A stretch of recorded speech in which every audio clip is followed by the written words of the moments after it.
de uma perspectiva bíblica a respeito do aborto. Bom, e só quem conhece as Escrituras é que consegue fazer essa leitura, né, de que estamos realmente na iminência da volta de Jesus, porque o que mais falta acontecer neste mundo, né? A gente já viu de tudo, né?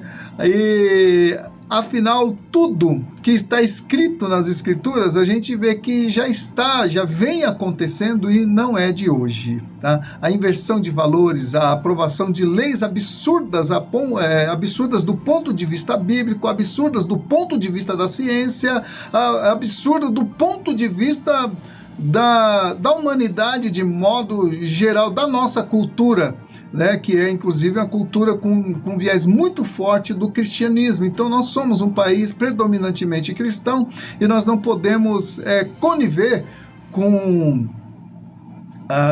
decretos, porque acaba sendo um decreto, né? Porque a maioria da população brasileira é contra isso que está sendo aprovado, né? Então, nós como cristãos, nós temos que nos valer da nossa prerrogativa de liberdade de expressão e nos posicionar de fato sobre o tema. Tá. Então nós temos visto, né, até nas escolas e na mídia, através das novelas, através dos filmes de Hollywood e de desenhos animados, ensinos distorcidos sobre ideologia de gêneros, ensinos distorcidos sobre famílias, né, famílias fora do padrão estabelecido por Deus, conceitos imorais e irrelevantes que estão nos obrigando a aderir. Sem falar da descriminalização do uso de drogas, ou seja, você pode fumar maconha desde que não passe de 60 gramas, acho que é isso aí, eu nunca usei, não sei como é que funciona esse negócio, mas só pelo fato de estarem, como é que se diz, aprovando esse tipo de coisa, liberando esse tipo de coisa, significa que o ser humano chegou num estado de insanidade que é capaz até de perder para os próprios animais, porque, amados, é interessante. O ser humano é o único que destrói o próprio meio onde vive. Nenhum outro animal faz isso. O ser humano é o único que se destrói por prazer. Nenhum outro animal faz isso. Estamos vivendo, né, esse estigma de desumanização da nossa sociedade. Quando nós nos desumanizamos, nós nos tornamos piores do que os animais, porque os animais, pelo menos, eles criam seus filhotes. Né? Eles ensinam seus filhotes a caçar, eles cuidam dos seus filhotes, né? E nós estamos vendo hoje sendo decidido nas instâncias superiores, contra as quais não há como recorrer, né? Questões que deveriam ser discutidas pela população, porque se somos um país democrático e se temos uma Constituição que se pauta na democracia, então nos está sendo empurrado goela abaixo questões que a maioria da sociedade não concorda, né? E por que não se faz um plebiscito? Por que não se faz aí uma enquete, né, a nível nacional para saber o que os brasileiros pensam sobre aborto, o que os brasileiros pensam sobre a descriminalização das drogas? Pergunta para uma mãe que tem filho envolvido nisso aí, pergunta para um pai que tem filho envolvido nisso aí, o que ele acha? Então, tudo isso, amados, que nós estamos vendo, é claro, é nocivo à nossa sociedade e está sendo decidido e sancionado por magistrados que deveriam proteger e guardar a nossa Constituição. E esses são os primeiros a desrespeitá-las, né? A desrespeitá-la. Então, como cidadão brasileiro e bem observador da nossa Constituição, eu me sinto no direito de trazer à tona esse tema, tá? E eu quero destacar aqui, dentro desse bojo do que eu acabei de colocar, algo muito mais sério. E para falar sobre isso, né, que eu já até dei uma entradinha, eu quero ler o Salmo 139, versículos 13 a 16, que diz o seguinte, olha só, Salmo 139, versículos 13 a 16. Pois tu formaste o meu interior, tu me teceste no seio da minha mãe. Graças te dou, visto que por modo assombrosamente maravilhoso me formaste. As tuas obras são admiráveis e a minha alma o sabe muito bem. Os meus ossos não te foram encobertos quando no oculto fui formado e entretecido como nas profundezas da terra. Os teus olhos me viram a substância ainda informe e no teu livro foram escritos todos os meus dias, cada um deles escritos e determinado quando nenhum deles havia ainda. Aqui o salmista, ele fala que os olhos do Senhor o viram ele na substância ainda informe, ou seja, ele refletiu justamente aquilo que a gente já sabe que acontece no útero feminino quando o esperma se entra dentro de um óvulo e começa uma reação ali que só pode ser explicada por Deus.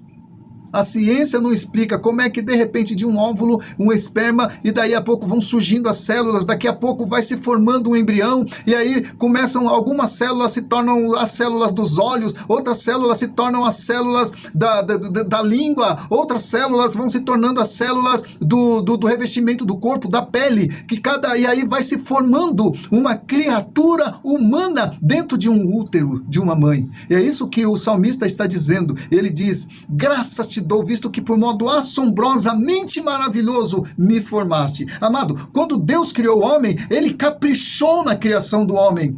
E é por isso que eu quero trazer a você, amado, essa reflexão, porque um atentado a um embrião, um atentado a uma criança, amado, nós estamos matando, e com o aval dos nossos legisladores, com o aval da lei, aquilo que Deus criou com tanto amor. Ele colocou o DNA dele no ser humano. E aí hoje nós estamos banalizando como se animais fossem. Não, amados. O homem, tanto o homem quanto a mulher, foram criados, nós fomos criados, no momento que nós somos gerados, nós já partilhamos da imagem e semelhança de Deus, e aí nós vamos desenvolvendo no ventre da nossa mãe. O próprio Senhor Jesus, aconteceu isso com ele, ele foi sendo gerado no ventre de Maria. Agora imagine se Maria tivesse abortado. Ainda bem que naquela época não existia, né? E ela tinha até razões para isso, porque era um filho que ia nascer sem um pai genético, né? Porque José não teve participação na fecundação do óvulo que estava ali dentro de Maria, a mãe de Jesus. E imagina, ela teria, se fosse hoje, tudo para falar: não, eu vou abortar, que eu não sei quem é o pai, e até o próprio José poderia falar: não, aborta esse filho, porque ele não é meu, não.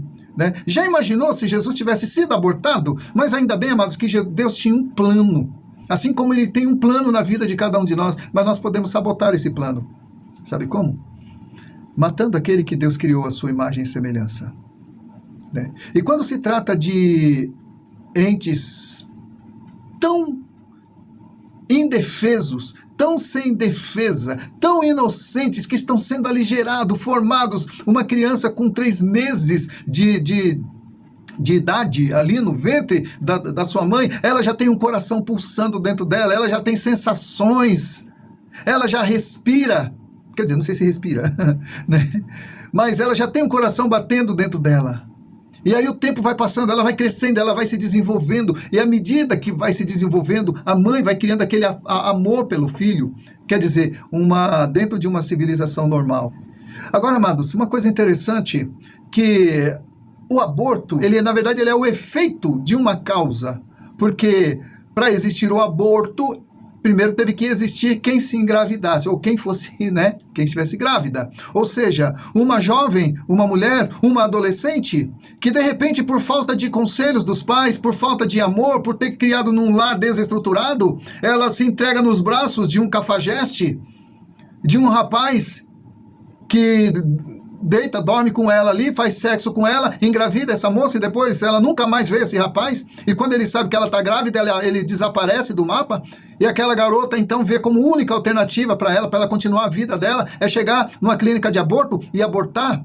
E casos como esse são muito recorrentes ao nosso redor, amados. E aí, chega a ser triste como, para resolver esse problema, ao invés de consertar a origem do problema, a gente vai, como se diz, tratar os efeitos e não as causas.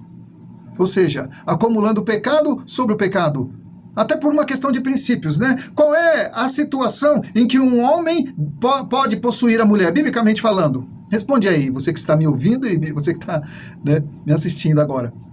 Responde. Qual é a situação, biblicamente falando, em que um homem possa se deitar com a mulher? É dentro de uma aliança de casamento, onde os pais estão presentes.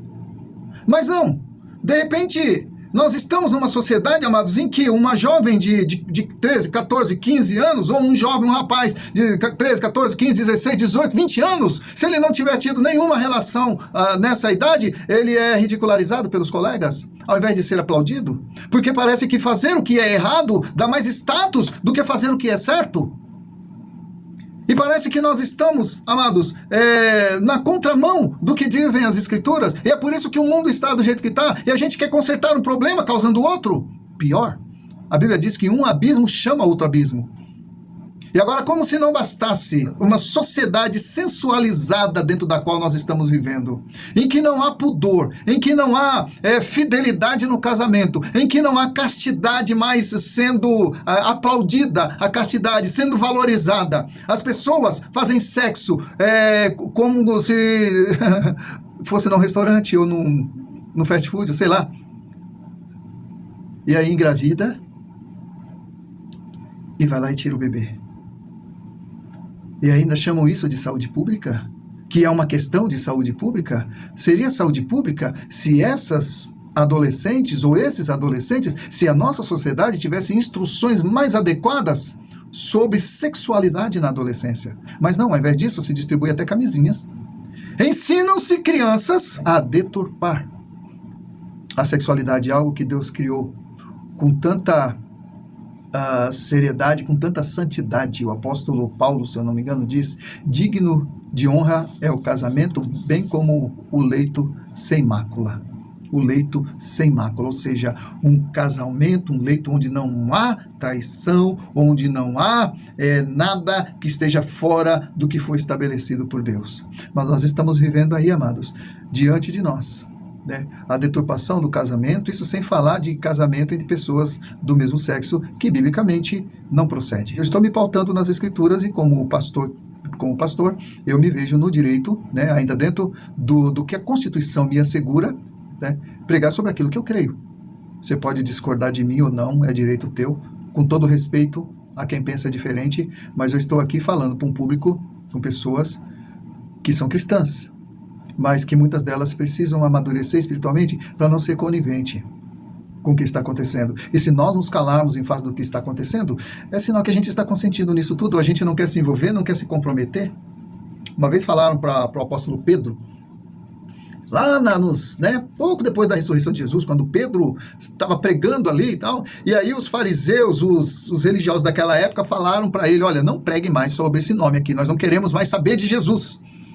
Aí Pedro falou: olha, julguem entre vocês mesmo se é lícito, se é justo obedecer antes vocês do que a Deus. Ou seja, Pedro, ele estava disposto a obedecer a Deus, ainda que houvesse uma lei inferior para ele obedecer. É claro que Pedro depois pagou com a própria vida. Mas foi homens como o apóstolo Pedro, foi homens como Estevão, como o apóstolo Paulo, foram homens como Tiago, João e outros discípulos que perpetuaram o cristianismo e deixaram um legado para as gerações futuras. E através das gerações, até o momento que nós estamos vivendo hoje, muitas pessoas, amaram, se recusaram a dizer sim para um sistema antibíblico, dizendo, em outras palavras, antes importa obedecer a Deus do que aos homens. E nós precisamos resgatar isso, amados. Nós estamos aqui para ser testemunha. Olha só, sabe por que Jesus morreu crucificado? Porque ele foi contra um sistema. E muitos daqueles que inclusive andaram com ele, que presenciaram os sinais, os prodígios, os milagres dele, estavam lá. Mas sabe quem foi que defendeu Jesus quando ele estava crucificado? O único que defendeu Jesus na crucificação foi o ladrão. Que coisa interessante, né? Você pode observar nos 4 evangelhos. Você não vai ver ninguém se posicionando aí. Você não vai ver Lázaro se posicionando. Lázaro, aquele que Jesus ressuscitou. Você não vai ver ninguém. As mulheres, é claro, não podiam porque não era próprio das mulheres se manifestar naquela época. Mas muitos dos discípulos, amados. O único que estava ali próximo a Jesus era João. Mas o único que se posicionou ao lado de Jesus foi o ladrão da cruz. Então, amados, se o próprio Jesus se submeteu, ele foi morto porque não foi compreendido por aquela geração, havemos de esperar coisa melhor nessa geração, amados?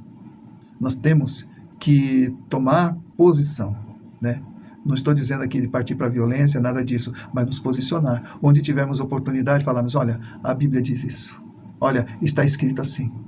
E pronto, e deixa a pessoa decidir. Claro, nós não vamos obrigar ninguém, porque cada um é livre para fazer o que quiser, né? E arcar com as consequências depois.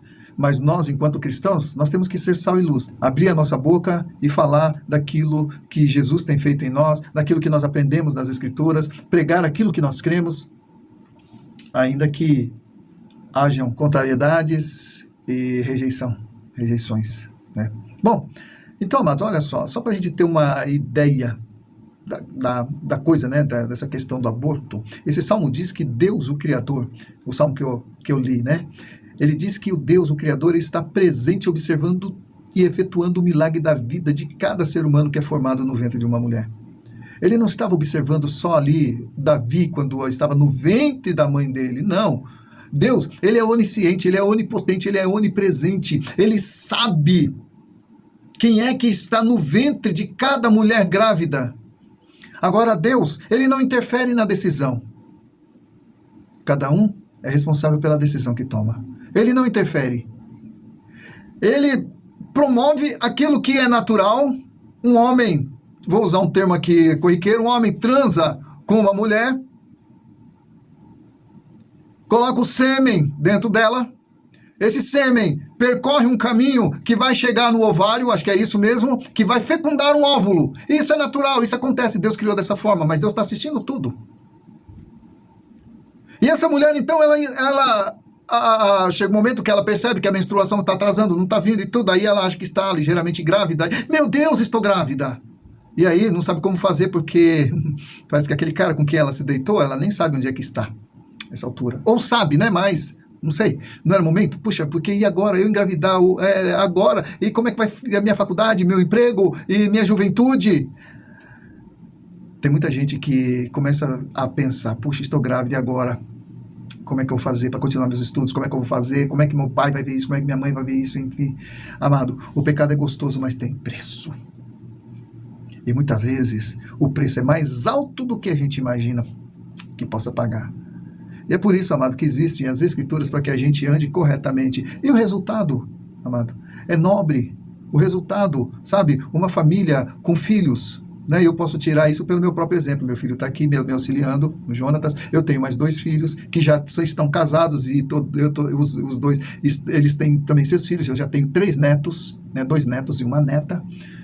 Todos eles no caminho do Senhor e aprendendo a temer o Senhor. Então nós já estamos na 3ª geração de pessoas que optaram por ter a Bíblia como regra de fé e prática. E vou te dizer uma coisa, tem dado certo.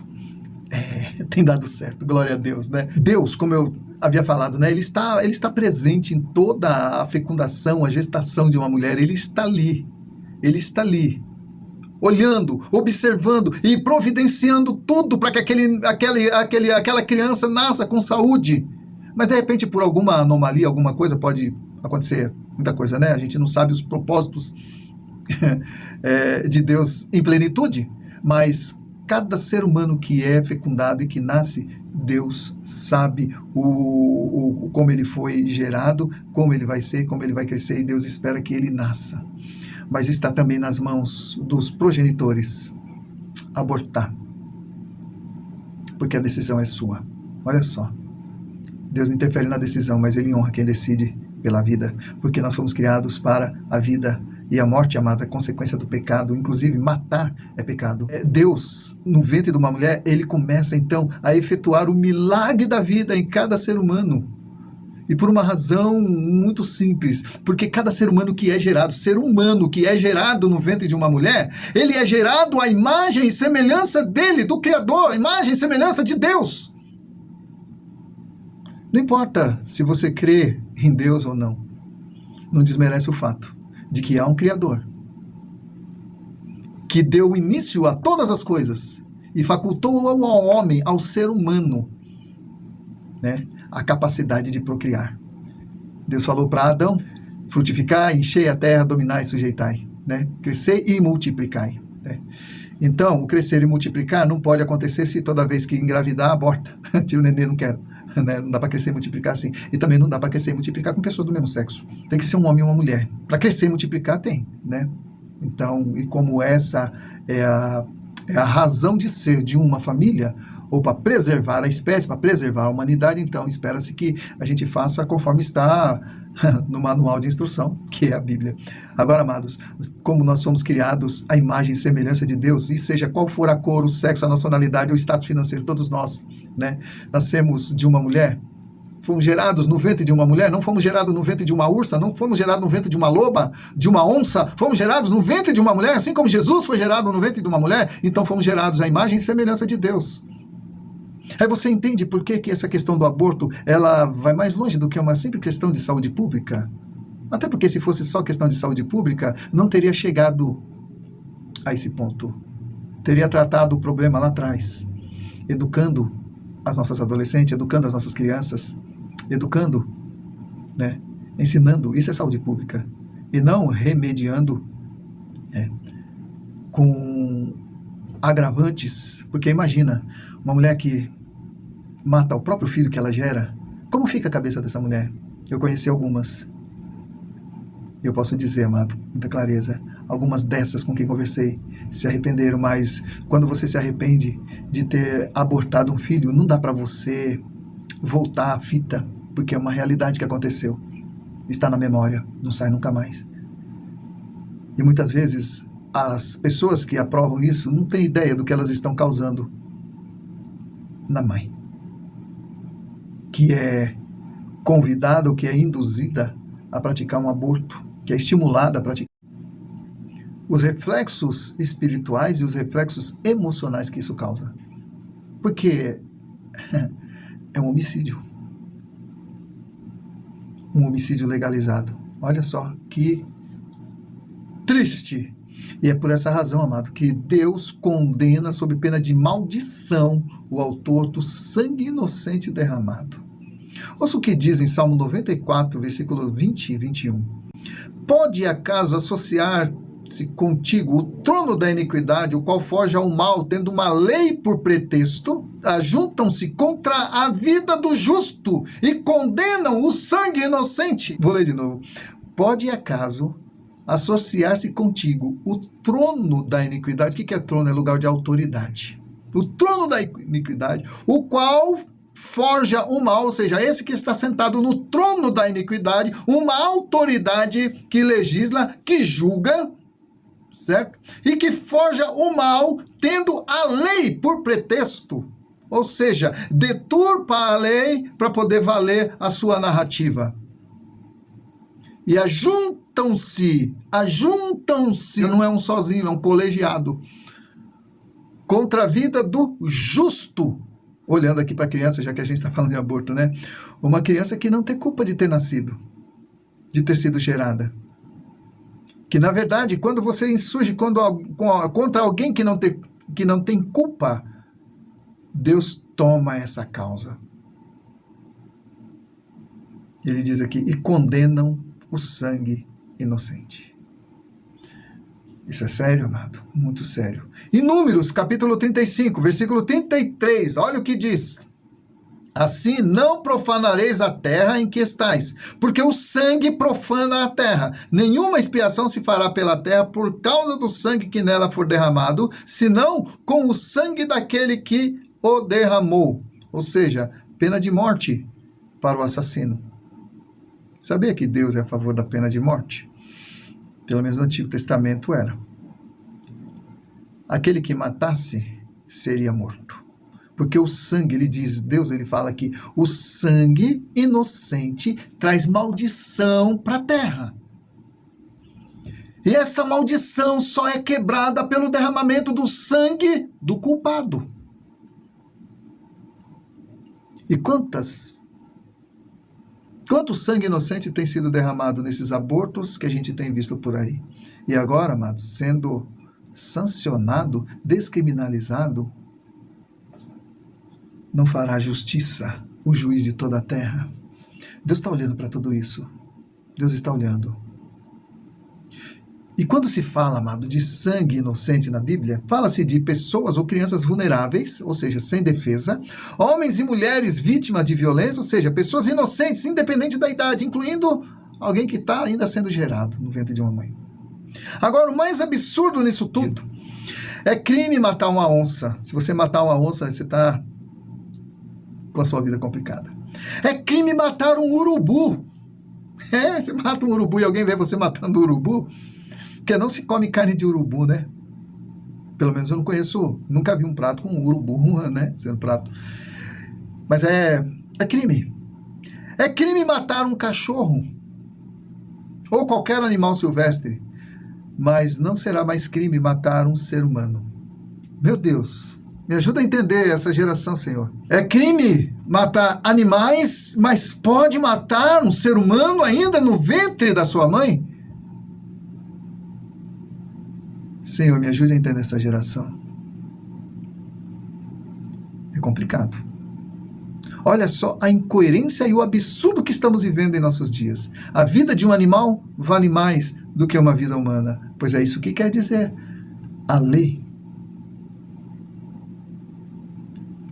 Leis em defesa da vida dos animais. Não estou dizendo que a gente deve matar os animais, mas se tem leis para proteger a vida dos animais, se é uma contravenção matar um animal, por que nós vamos então descriminalizar o aborto? Ou seja, não vai ser crime matar um inocente ainda na barriga da mãe. Eu não sei. Ainda bem que Deus não julga com a nossa régua, Ele não julga com a nossa justiça. A balança de Deus não é igual à nossa, né? E um dia Ele vai pedir conta de tudo, tá?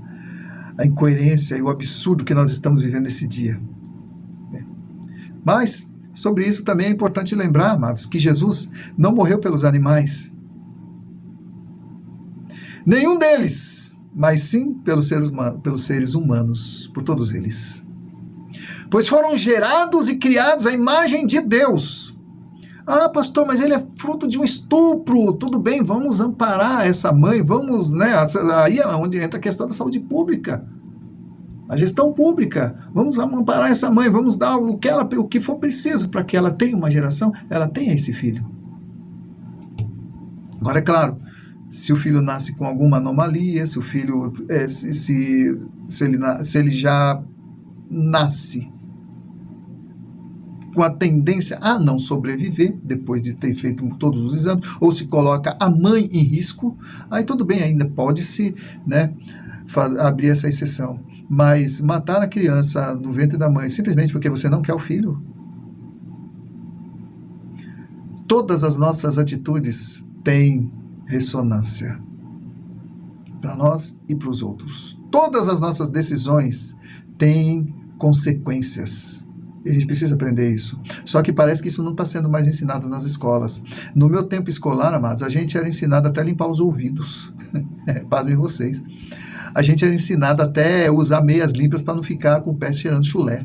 No meu tempo de escola. Tinha uma matéria chamada Educação Moral e Cívica, ou SPB, uma coisa assim, que ensinava a cidadania, como tratar as pessoas. E até pouco tempo atrás se ensinava a religião nas escolas.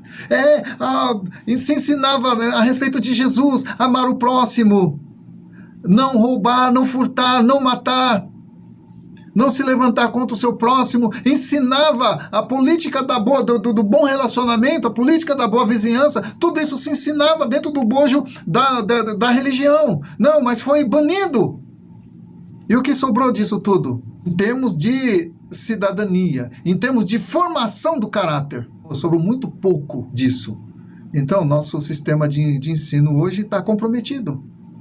Que profissionais nós estamos formando? Que homens nós estamos formando nas escolas, nas universidades? Desde pequeno, como a gente chamava antigamente, no jardim da infância, né? Que seres humanos nós estamos formando? Porque todo ser humano, ou todo mundo passa pela escola. E quais são os professores que estão formando os nossos filhos, que estão ensinando os nossos filhos, que estão influenciando os nossos filhos? É de se preocupar. E olha só, amados, todos nós sabemos que está tramitando ali na última instância jurídica, né, do nosso país, a legalização, a descriminalização do aborto, que até então era considerado assassinato. Num país predominantemente cristão, como é o nosso, é uma afronta à nossa fé, aos nossos valores, sem contar que é também inconstitucional. Então é uma afronta à nossa Constituição. Mas não tem ninguém para se posicionar lá. Não sei, eu ainda tenho esperança que alguém se levante contra tudo isso que a gente está vendo. Mas, por outro lado, resta-nos a nós como igreja, e que temos como a nossa regra de fé e prática as Escrituras, nos posicionar em defesa da vida, em defesa da família, em defesa da integridade moral, da integridade física, da integridade social da nossa sociedade. Nós somos um país predominantemente cristão e precisamos nos posicionar, sobretudo, em defesa da verdade, em defesa dos valores sobre os quais repousam a nossa fé, repousam a nossa esperança. Você sabe que a última fronteira para o comunismo é a religião. Então nós precisamos nos preparar para o que vem aí. Eu quero ler aqui a entrevista com a filha de Billy Graham, né, que ela estava sendo entrevistada no ER Show. Isso já tem mais de 20 anos, eu acho, essa entrevista. Olha só, há 20 anos atrás já estava assim. Então, olha só como se dá aqui essa entrevista. Como é que Deus teria permitido algo horroroso assim acontecer no dia 11 de setembro? Está falando das Torres Gêmeas, né? Daqueles aviões que chocaram lá nas Torres Gêmeas, que levantou poeira no mundo todo, né? Sobre essa questão. Então, a filha de Billy Graham, Anne Graham, deu a resposta extremamente profunda e sábia. Sabe o que ela disse? Ela disse assim: eu creio que Deus ficou profundamente triste com o que aconteceu, tanto quanto nós. Mas, por muitos anos, nós temos dito para Deus não interferir em nossas escolhas, sair do nosso governo e sair das nossas vidas. Sendo um cavaleiro como Deus é, eu creio que Ele calmamente nos deixou. Como podemos esperar que Deus nos dê a sua bênção e sua proteção se nós exigimos que Ele não se envolva mais conosco? Tem gente que só quer a bênção de Deus, mas não quer o Deus da bênção. À vista dos acontecimentos recentes, continua ela, né? O ataque dos terroristas, tiroteio nas escolas, etc. Eu creio que tudo isso começou desde que Madeleine Murrah, acho que é assim que se pronuncia, foi assassinada e seu corpo encontrado recentemente. Se queixou de que era impróprio se fazer oração nas escolas americanas, como se fazia tradicionalmente. E nós concordamos com a sua opinião. Então essa Madeleine, ela provavelmente uma estadista daquela época, né? Ela incitou todo mundo lá, o Senado, sei lá, que seria impróprio, né, ou proibir fazer orações nas escolas, até porque tinha pessoas de outras matizes religiosas na escola, e isso poderia causar algum tipo de preconceito, e aí retiraram, então, a oração das escolas, as pessoas não oravam mais. E nós concordamos com a sua opinião, ela continua. Depois disso, alguém disse que seria melhor também não ler mais a Bíblia nas escolas. A Bíblia que nos ensina que não devemos matar, que não devemos roubar, que devemos amar o próximo como a nós mesmos. E nós concordamos. Afinal, não é todo mundo que tem a Bíblia, né? Tem gente que usa o Alcorão, tem gente que usa um catecismo lá e tudo. Então, né, para ficar cômodo para todo mundo, não vamos mais ler a Bíblia. Logo depois, o Dr. Benjamin Spock disse que não deveríamos bater nos nossos filhos quando eles se comportassem mal, porque suas personalidades e informação ficariam distorcidas e poderíamos prejudicar sua autoestima. E nós dissemos, um perito nesse assunto deve saber o que está falando. Então concordamos com ele. Mas sabe o que aconteceu com o filho desse homem? Cometeu suicídio. O filho do Dr. Benjamin Spock, que disse, não devemos repreender nossos filhos, não devemos bater nos nossos filhos para não criarmos traumas neles e alterarmos as personalidades e a formação, né, psíquica deles estariam afetadas. Então o filho dele se suicidou, ou seja, não funciona assim. Eu fico com o que a Bíblia diz, mais do que com o Dr. Spock diz, porque tem funcionado muito bem. A Bíblia diz que a estultícia está ligada ao coração da criança, mas a vara da correção a afastará dela. Então a Bíblia nos orienta a disciplinar os nossos filhos, sim. É claro, não com violência, mas que ele tem que sentir uma dose de desconforto para saber que quem manda na casa são os pais, que ele deve obediência. Até porque criança que não aprende a obedecer em casa, onde é que ela vai aprender isso? Em lugar nenhum. Depois, continua ela na resposta, né? A filha do Billy Graham. Depois alguém disse que os professores e os diretores da escola não deveriam disciplinar os nossos filhos quando eles se comportassem mal. Os administradores escolares, então, decidiram que nenhum professor em suas escolas deveria tocar em um aluno quando se comportassem mal, porque não queriam publicidade negativa. E não queriam ser processados. E nós concordamos com tudo. Olha só. como a coisa foi se desenvolvendo. Aí alguém também sugeriu que deveríamos deixar que as nossas filhas fizessem aborto, se elas assim o quisessem, e que nem precisassem contar para os pais. E nós aceitamos essa sugestão, sem ao menos questioná-la.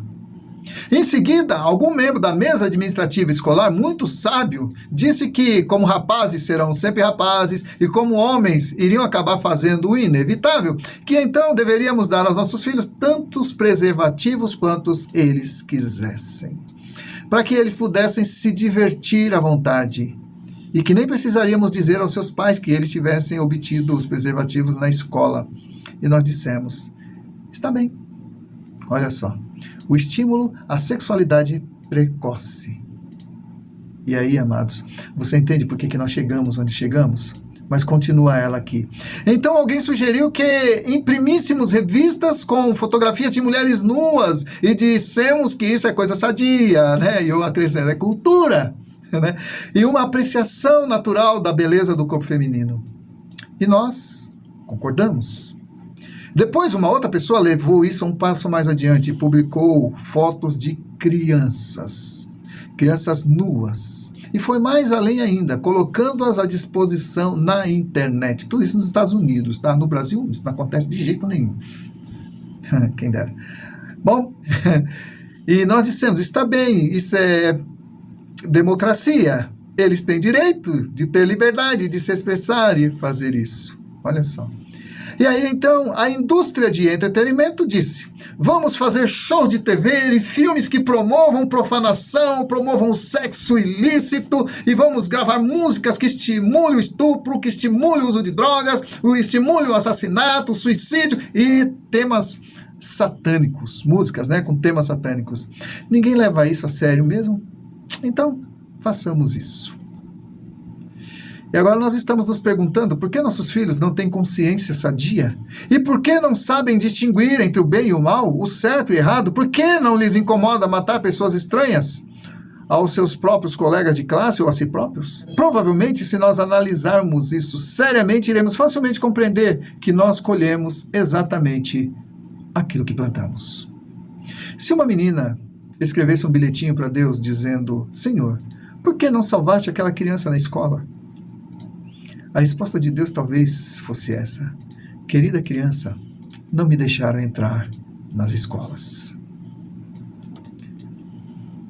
Eu gostaria que isso servisse de reflexão para você que está me ouvindo. Porque nós estamos vivendo tempos incomuns e, como eu falei no início, como igreja, temos que nos posicionar porque a igreja é a última resistência. Mas concluindo, assim como qualquer ser tem seu modo natural de agir e qualquer máquina tem seu manual de instruções, o ser humano também tem um manual, chama-se Bíblia. Bíblia Sagrada. Ela fala de um criador e sustentador de tudo que existe, né, do Deus Todo-Poderoso. Ela contém tudo o que precisamos saber sobre Deus e sobre nós mesmos. E para termos uma vida vitoriosa. Então, levando-se em conta que quem melhor conhece a natureza humana e suas complexidades é aquele que as criou, convém que a gente então examine o seu manual de instruções. É razoável, né, então, que examinamos as Escrituras e nos orientemos por elas, ainda que venha contrariar nossas tendências, ainda que venha contrariar nossas vontades, e seguimos nossa própria visão de mundo, né? Ainda que a gente prefira seguir a nossa própria visão de mundo. Ouça o que diz nos Salmos, capítulo 1, versículos de 1 a 6, e assim eu encerro. Bem-aventurado o homem que não anda no conselho dos ímpios, não se detém no caminho dos pecadores, nem se assenta na roda dos escarnecedores. Antes, o seu prazer está na lei do Senhor, e na sua lei medita de dia e de noite. Ele é como árvore plantada junto a correntes de águas, que no devido tempo dá o seu fruto, e cuja folhagem não murcha, e tudo quanto ele faz será bem sucedido. Os ímpios não são assim. São, porém, como a palha que o vento dispersa. Por isso, os perversos não prevalecerão no juízo, nem os pecadores na congregação dos justos. Pois o Senhor conhece o caminho dos justos, mas o caminho dos ímpios perecerá. Amém? E assim nós encerramos esse programa, nós encerramos aqui essa reflexão, na esperança de que de alguma forma você tenha sido abençoado, orientado e edificado. E Deus te abençoe, Deus abençoe todos vocês, que fiquem então todos com Deus.